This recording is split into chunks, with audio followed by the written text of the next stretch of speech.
सवाल मेंशन है। Issued O levels का है नवंबर 2016, 1 अक्टूबर 2015 में issued share capital ordinary share, इसका मतलब कंपनी ने $1 के हिसाब से शेयर्स इश्यू किए, कितने किए वो नहीं लिखा। तो इसका मतलब जब शेयर्स नहीं गिवन होते तो अमाउंट को क्या कर लेते हो, डायरेक्ट आप डिवाइड कर लेते हो किससे, पर शेयर की वैल्यू से। तो 70,000 को डिवाइड कर लिया 1 से, तो इसका मतलब कितने शेयर्स इश्यू हुए होंगे, 70,000। और जब आपको अमाउंट निकालनी होती है तो मल्टीप्लाई बाय पर वैल्यू, पर शेयर की वैल्यू करते हो तो अमाउंट आ जाती है। यहाँ तक दोनों को क्लियर बेटा? जी ज़रा ज़रा ज़रा आपको क्लियर बेटा? जी सर। अच्छा, फिर उसके बाद मेरे बच्चों जनरल रिजर्व्स को समझाने का तरीका ये है कि भाई कंपनी अपना क्या बना रही है, कंपनी अपना क्या बना रही है, रिजर्व बना रही है। रिजर्व्स मतलब जनरल रिजर्व, आप इसको यूज नहीं करोगे, आप इसको बुरे वक्त के लिए बनाते हो, इस वजह से बनाते हो तो आपके पास जब आप लोग इन फ्यूचर लो प्रॉफिट्स हो या आप लोगों को डिविडेंड ना दे पाओ, तो ये आप तब बनाते हो, इसको यूज करते हो। जैसे कोई एक्सपेंशन करना हो बिजनेस का, कोई फ्यूचर में नॉन करंट एसेट करना हो, तो ये कंपनी के ओपनिंग जनरल रिजर्व्स ऑलरेडी बने हुए हैं 40,000 के। सर डिबेंचर इस साल कंपनी ने कुछ इश्यू किया है, कितने का, 50,000 का। डिबेंचर मींस लोन जो रीपे होगा 2025 के अंदर। फिर इसके बाद रिटेन प्रॉफिट, रिटेन प्रॉफिट मतलब पिछले साल का मेरा प्रॉफिट कितना है, 92,000। रिटेन प्रॉफिट का दूसरा नाम क्या होता है, रिटेन अर्निंग्स। वैसे अमूमन रिटेन प्रॉफिट होता है, मगर आप लोगों को पता होना चाहिए। फिर इसके बाद बच्चा लिखा हुआ है कि फॉर द ईयर एंडेड, इस साल 2016, इस साल का मेरा प्रॉफिट क्या है, 75,000। या ये प्रॉफिट वो है, इसमें इंटरेस्ट निकला हुआ है। समटाइम्स यहाँ प्रॉफिट फ्रॉम ऑपरेशंस भी होता है, प्रॉफिट बिफोर इंटरेस्ट भी होता है, तो उसमें इंटरेस्ट माइनस करते हैं तो फिर हम प्रॉफिट लेते हैं। इसके बाद इंटरिम डिविडेंड खुद डायरेक्ट पे कर दिया है। Interim dividend means mid year dividend जो ऑर्डिनरी शेयर होल्डर को 7,000 का दे चुके हैं। यहां तक किसी को कोई मसला बेटा? नहीं। अच्छा, इसके बाद मेरे बच्चों 1 नवंबर को एडिशनल कंपनी को कुछ पैसों की जरूरत थी, 30,000 के शेयर्स इशू कर दिए हैं। 30,000 के शेयर्स इशू किए तो एक शेयर $1 का है, तो इसका मतलब क्या हो गया, अमाउंट कितनी रिसीव हो गई, 30,000 हो गई। फिर उसके बाद 30 सितंबर 2016 को आपने 80,000 रुपए जर्नलिज्म में ट्रांसफर कर दिए। फिर इसके बाद उसी साल आपने फाइनल डिविडेंड दे रहे हो 0.20 पर share on all issued share, यानी 0.2 का डिविडेंड दोगे जितने शेयर्स अब तक इश्यू हो चुके हैं। सर आपको क्या बनाना है, इक्विटी बनानी है, इक्विटी का डब्बा बनाना है। अब इक्विटी का डब्बा आप कैसे बना सकते हो मेरे बच्चों, थोड़ा सा कंसंट्रेट करना, कि आप कंसंट्रेट कर लोगे आपको सारी चीजें सॉर्ट आउट हो जाएंगी। जब इक्विटी का डब्बा बनाओगे तो इक्विटी का डब्बा बनाते वक्त एक चीज का आपने ख्याल रखना है कि जो मोस्ट इंपॉर्टेंट चीज होती है कि ये डब्बा बना हुआ होगा। अगर इनकेस पेपर में ये डब्बा बना हुआ नहीं होगा तो इसका मतलब आपको ये क्या करना पड़ेगा, बनाना पड़ेगा। यहाँ तक बात क्लियर? जी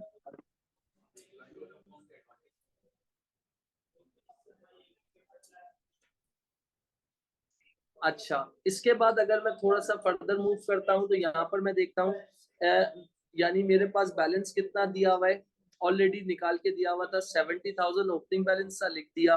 40,000, 92,000, इन सबका सम अप कर लिया तो 202,000 हो गया। सर ये वैल्यूज कहाँ से आ रही है, मैंने नहीं लिखी, एग्जामिनर ने खुद लिख के दी है। तो ये 70,000 ये रही, इसके बाद 40,000 ये रही, 50,000 ये रही। तो इसका मतलब ये वैल्यूज ऑटोमेटिकली आपके क्वेश्चंस में मौजूद थी, आपको परेशान होने की या घबराने की जरूरत नहीं थी, ये वैल्यूज इधर से आ रही है। क्लियर? यहाँ तक आप दोनों को क्लियर मेरे बच्चों? जी अच्छा, नेक्स्ट पॉइंट में बोल रहा है कंपनी ने, यहाँ देखो ये हो गया, कंपनी ने नए शेयर्स इश्यू किए हैं। तो नए शेयर्स कितने इश्यू किए, 30,000 इंटू 1। तो कंपनी के पास, कंपनी का कैपिटल बढ़ गया, डैश डैश, और कंपनी की इक्विटी भी क्या हो गई, बढ़ गई 30,000 से। क्लियर ये पॉइंट? जी जरा आपको क्लियर बेटा? जी सर। अच्छा, प्रॉफिट फॉर द ईयर, इस साल आपको अल्हम्दुलिल्लाह कितना प्रॉफिट हो गया भाई, कंपनी को हो गया 75,000 का। तो इसका मतलब मेरी अर्निंग अच्छी हो गई, मैंने अर्निंग में प्लस कर दिया और टोटल में प्लस कर दिया। जब प्रॉफिट होगा तो कंपनी लोगों को अच्छा डिविडेंड देगी। सही है। फिर इसके बाद ट्रांसफर टू जनरल रिजर्व। मैंने बोला यार मुझे घर लेना है, तो एग्जाम्पल के तौर अजम्पशन करवा रहा हूँ, घर लेना है, गाड़ी लेनी है, तो कुछ जो अपनी कमाई का कुछ हिस्सा रिजर्व बनाता रहता हूँ। तो कंपनी भी क्या करती है, कंपनी की लैंग्वेज में उसको जनरल रिजर्व कहते हैं। सही है। तो कितना रिजर्व ट्रांसफर कर दिया, 80,000 का कर दिया, तो डैश, तो यहाँ आपने क्या कर दिया, 80,000 कर दिया, डैश, रिटेन अर्निंग से 80,000 रुपए निकाल दिए। सर क्यों माइनस कर रहे हो, इस वजह से माइनस कर रहे हो ताकि हम इसको खर्च ना करें, और टोटल पे 0 आ गया। डन। जी यहाँ तक है दोनों को। फिर उसके बाद इंटरम बच्चे का सवाल होता है टोटल में क्यों नहीं आया। भाई जनरल रिजर्व ने प्लस कर दिया, अर्निंग से निकाल दिए, ताकि हम इसको देखेंगे भी नहीं, इस्तेमाल भी नहीं करेंगे। डिविडेंड पेड इंटरम डिविडेंड हमने पे कर दिया है। भाई डिविडेंड दोगे तो उससे आपकी अर्निंग्स क्या होंगी, कम होंगी। जब अर्निंग्स कम होंगी तो आपका कैपिटल भी क्या होगा, कम होगा। खत्म। ओके मेरे बच्चों। जी ज़ारा आप साथ हो मेरा बच्चा। ज़ारा बेटा। सर हमने 80,000 टोटल में क्यों नहीं लिखा? क्या चीज, क्या कह रहे हो बेटा? 80,000 टोटल में क्यों नहीं लिखा? जबरदस्त। 80,000 इसलिए तो टोटल में नहीं लिखा, 80,000 रुपए मुझे ट्रांसफर करने थे, जनरल रिजर्व में पॉजिटिव में शो कर दिए, रिटेन प्रॉफिट से निकाल दिए। अगर मैं टोटल में डाल देता तो जाहिर सी बात है इसको मैं यूज भी हो सकता था ना, तो मैंने इसीलिए रिटेन प्रॉफिट से निकाल दिया। इफेक्ट क्या हो गया, 0 हो गया। ये पैसे इस्तेमाल करने के नहीं है, ये पैसे फ्यूचर में कोई बुरे वक्त में यूज होंगे। ओके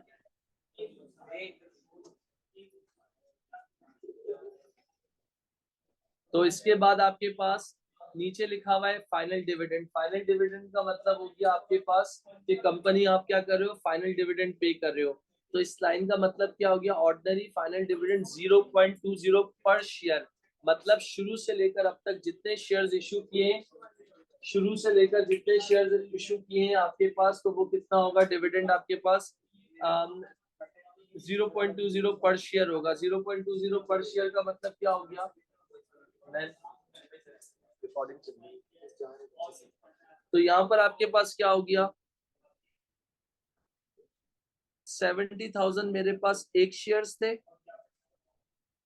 नए शेयर्स कितने हुए थे, 30,000 शेयर्स हुए।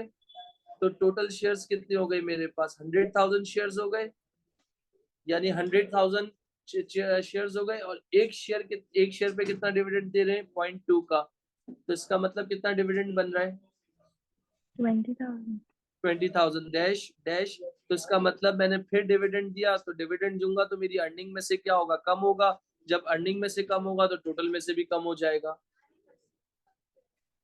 अब मैं इसका फाइनल टोटल कर लूंगा। टोटल कैसे करूंगा, 70,000 रुपए मेरा कैपिटल था स्टार्ट में, एंड में कितना हो गया, लाख रुपए। तो इसका मतलब मेरा कैपिटल क्या हो गया, इंक्रीज हो गया आपके पास। फिर उसके बाद मेरे जनरल रिजर्व 40,000 थे, अचानक 80,000 से और बढ़ गए, तो ये कितना हो गया, 40 + 80 कितना हो गया, मेरे ख्याल से 120 हो गया। तो इसका मतलब मेरे रिजर्व्स भी बढ़ गए। क्लियर बच्चों?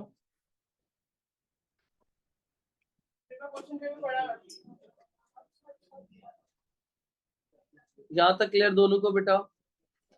जी अच्छा, जब आपने क्या किया, रिटेन अर्निंग का टोटल करो तो 92,000 ओपनिंग था, 75,000 का इस साल का प्रॉफिट हो गया। 80,000 रुपए मैंने क्या कर दिए, ट्रांसफर कर दिए रिजर्व में, माइनस कर दिया। 7,000 रुपए का इंटरिम डिविडेंड दे दिया, 20,000 रुपए का फाइनल डिविडेंड दे दिया। तो इन सबको प्लस का माइनस करने के बाद आपके पास फाइनल वैल्यू कितनी आ रही है, 60,000। यानी अब आपकी अर्निंग्स कितनी हो गई है, 60,000 की हो गई।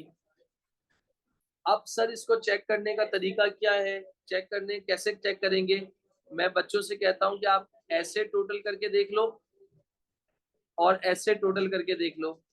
अगर वर्टिकल और हॉरिजॉन्टल टोटल करके देख लो, अगर आंसर सेम आ रहा है तो इसका मतलब आपने सोची कुछ हद तक सही बनाया है।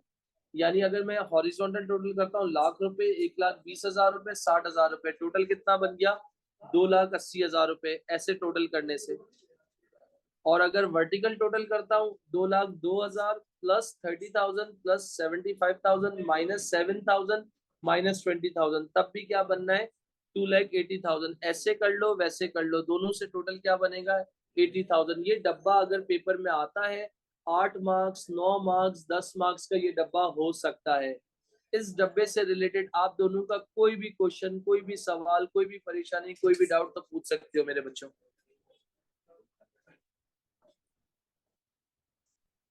जारा और ऐना बेटा क्लियर? जी सर। जारा आपकी आवाज नहीं आ रही मुझे। जी सर। जारा बेटा मीटिंग में हो आप? जी सर। कोई भी प्रॉब्लम मेरी बच्ची, क्वेश्चन सामने स्क्रीन पे सामने, कोई भी प्रॉब्लम आपको, कोई मसला, कोई परेशानी बेटा? जी सर। अब इसके बाद मेरे बच्चों आप लोगों को क्या बनाना है? Prepare an extract from SOFP. SOFP का एक्सट्रैक्ट बनाना है बेटा, जिसमें इक्विटी को दिखाओ, जिसमें रिजर्व्स को दिखाओ और जिसमें नॉन करंट लायबिलिटी को दिखाओ। मतलब इन शॉर्ट वर्ड्स के भाई बैलेंस शीट बनानी है, एसओएफपी बनाना है, मगर एक्सट्रैक्ट बनाना है। एक्सट्रैक्ट मतलब हाँ, जितनी इंफॉर्मेशन है उतना ही बनाना है। तो मैंने यहाँ पर पार्ट बी की हेडिंग डाल दी, पार्ट बी की हेडिंग डाली, एसओएफपी लिखा और उसके आगे क्या लिख दिया? एक्सट्रैक्ट कर दिया। सही है बेटा? मैंने एक्सट्रैक्ट जब किया, 1 कॉलम, 2 कॉलम, 3 कॉलम, इधर मैंने आपको हेडिंग डाल दी इक्विटी एंड लाइबिलिटीज। यानी मैंने हेडिंग डाली ये इक्विटीज है मेरी और मेरी ये क्या होंगी? लाइबिलिटीज। तो सबसे पहले मैंने क्या हेडिंग डाल दी? इक्विटी की। इक्विटी के अंदर क्या चीज आती है? क्या आ गया? सबसे पहले ऑर्डिनरी शेयर कैपिटल लिख लो या शेयर कैपिटल लिख लो, बात एक ही है। कितना आया था? 100,000 आया था, थर्ड कॉलम पे लिख लिया। फिर मैंने क्या हेडिंग डाल दी मेरे बच्चों? रिजर्व्स की हेडिंग डाल दी। रिजर्व्स इस सवाल में मेरे दो थे, एक का नाम क्या था आपका? जनरल रिजर्व था, और दूसरे का नाम क्या था? दूसरे का नाम क्या था? Retained profit. तो जनरल रिजर्व आपके पास कितने आए थे? 120,000 के आए थे। 120,000 के रिजर्व आ गए। रिटेन प्रॉफिट कितना था? 60,000 का था। टोटल कर लिया, कितना हो गया? 180,000 हो गया। दोनों को प्लस कर लो, कितना हो गया? 280,000 हो गया। यहाँ तक क्लियर मेरे बच्चों? जी सर। जारा आपको क्लियर बेटा? जी सर। इसके बाद मेरे बच्चों ऐड नॉन करंट लायबिलिटी इन्होंने बोला था दिखाने का, तो हमने आराम से परेशान होने की जरूरत ही नहीं है। तो मैंने नॉन करंट लायबिलिटीज में क्या आता है? लोन या फिर डिबेंचर आते हैं। तो मैंने यहाँ पर क्या लिख लिया? डिबेंचर लिख दिया। बच्चे का सवाल होता है इसका इंटरेस्ट क्यों नहीं निकाल रहे हो? इंटरेस्ट इनकम स्टेटमेंट में जाता है, इनकम स्टेटमेंट तो बनाने का बोला ही नहीं है। तो डिबेंचर कितना दिया हुआ है आपको? 50,000। तो 280,000 प्लस 50,000 कितना हो जाएगा? 280 प्लस 20, 330,000। एग्री? यहां तक मेरे बच्चों दोनों को कोई सवाल, कोई डाउट, कोई मसला? इसको ऊपर रख दो ना। नहीं सर। जारा बेटा अच्छा, इसके बाद आपके पास यहाँ देख सकते हो, इसको चार्जिंग पे लगाओ, एक पहले लगा देना।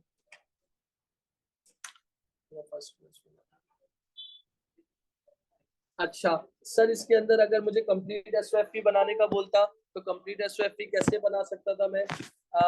वो नॉन करंट एसेट आ गए, करंट एसेट आ गए, टोटल एसेट्स आ गए, फिर इसके बाद यही इक्विटी एंड लायबिलिटी आ जाता। अगर वो बोलता, नीचे बोलता कि करंट लायबिलिटी भी ऐड कर दो, तो इसके नीचे करंट लायबिलिटी भी ऐड हो जाता। फिर इसके बाद मेरे बच्चों नेक्स्ट लाइन में आप पार्ट सी के अंदर क्या लिखोगे? पार्ट सी के अंदर क्या लिखोगे? आपके पास 4 मिनट्स बाद मीटिंग ऑफ हो जाएगी, आप दोनों इसी लिंक के साथ फौरन ज्वाइन करोगे और क्वेश्चंस करने। पार्ट सी में क्या लिखा हुआ है? सजेस्ट टू पॉसिबल रीजन के why director of Cam limited 80,000 transfer to journalism. भाई सजेस्ट करो, हर इंसान की सजेशन डिफरेंट होती है ना। मैं सजेस्ट कर रहा हूँ कि मैंने as a director of Cam limited, मैं आई एम सजेस्टिंग के मैंने ये 80,000 रुपए क्यों क्यों ट्रांसफर किए।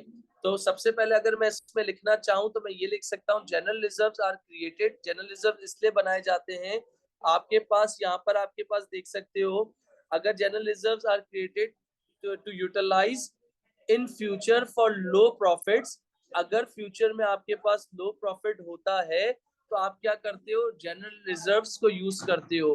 जनरल रिजर्व इस वजह से आप यूज करते हो, अगर फ्यूचर में आपके पास क्या है कि जनरल रिजर्व्स आर क्रिएटेड, क्यों बनाए जाते हैं, to strengthen the financial position of the business, यानी बिजनेस की फाइनेंशियल पोजीशन को क्या मिल जाए, स्ट्रेंथ मिल जाए। अगर आपके पास फ्यूचर में लो प्रॉफिट्स हैं तो इसका मतलब आप इस रिजर्व्स को इस्तेमाल करके आप लोगों को फ्यूचर का डिविडेंड दे सकते हो। अगर बिजनेस को एक्सपेंड करना है तो एक्सपेंड कर सकते हो, कोई नॉन करंट एसेट बाय करना है तो नॉन करंट एसेट बाय कर सकते हो, बाकी एक्सेट्रा एक्सेट्रा। दो रीजंस मांगे तो आप ये लिख सकते हो, expansion of the business in future, dividend paid in future because of low profits, ये भी लिख सकते हो, और purchase of non current assets ये भी लिख सकते हो। दोनों को क्लियर यहाँ तक? जी सर। ज़ारा क्लियर बेटा? जबरदस्त। वर्किंग कैपिटल को इम्प्रूव करने के लिए भी कर सकते हो, मगर बेटा हाँ कर सकते हो डेफिनेटली। उन्होंने हमें अपने अपने ओपिनियंस बताने। फिर लास्ट पॉइंट क्या है इस क्वेश्चन का, such state two difference between ordinary shares and debentures. भाई ordinary shares are the owner of the company, debentures are the lenders of the company. According to ordinary shares they have voting rights, in debenture they do not have voting rights. अगर liquidate होती है तो सबसे पहले debenture को पे करते हैं, फिर जो बच जाता है ऑर्डिनरी वाले लेके जाते हैं। अच्छा, third point, there is no fix rate of dividend. Ordinary वालों का कोई फिक्स रेट ऑफ डिविडेंड नहीं होता। डिबेंचर में क्या होता है, फिक्स रेट ऑफ इंटरेस्ट होता है। प्रॉफिट्स हो या ना हो, इंटरेस्ट देना जरूरी है। यहाँ तक क्लियर मेरे बच्चों? जी। ज़ारा क्लियर बेटा? दो डिफरेंस मांगे थे, तो दो इसके हो गए, दो इसके। Owner of the company, lender of the company, they have voting rights, they do not have voting rights, दो दो हो गए। तीसरा बता रहा हूँ, fix rate of liability expense. नहीं समझा, लाइबिलिटी एक्सपेंस क्या कह रहे हो ज़ारा बेटा?